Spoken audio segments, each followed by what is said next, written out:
I'm Chad, and this is hard news for Monday, October 8th, 2012. Sony's fake commercial CEO Kevin Butler is being sued by Sony. Jerry Lambert, the actor behind Kevin Butler, appeared in a Bridgestone tire commercial where he played a Bridgestone scientist.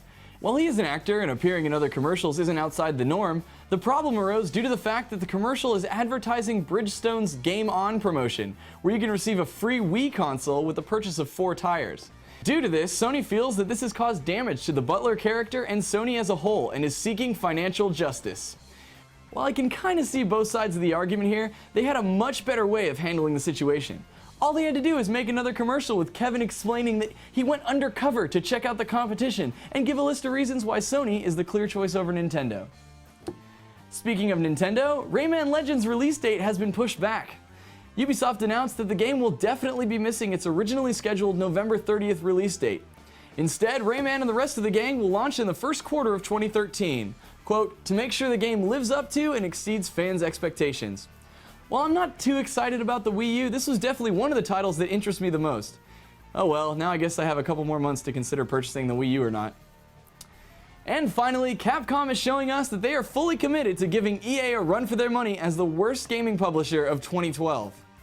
Now, with all the heat that Capcom's been getting about DLC on disc, especially with Street Fighter Cross Tekken, they wouldn't release yet another game with DLC on disc, right? Wrong. Thanks to the YouTube videos by Fluffy Quack, it seems that Resident Evil 6 also has DLC on disc. Content includes a no-hope difficulty setting and partial files for map packs, multiplayer game modes, and a co-op for the Ada campaign.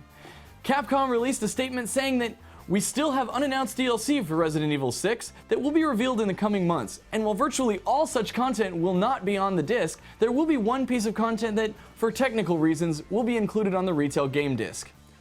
This is also coming from the same people that said there is effectively no distinction between the DLC being locked behind the disc and available for unlocking at a later date, other than the delivery mechanism. Do you really not see the problem here?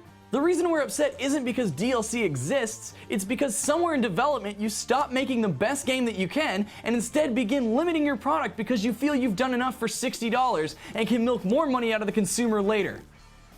What happened to you, Capcom? I'm Chad, and that was hard news.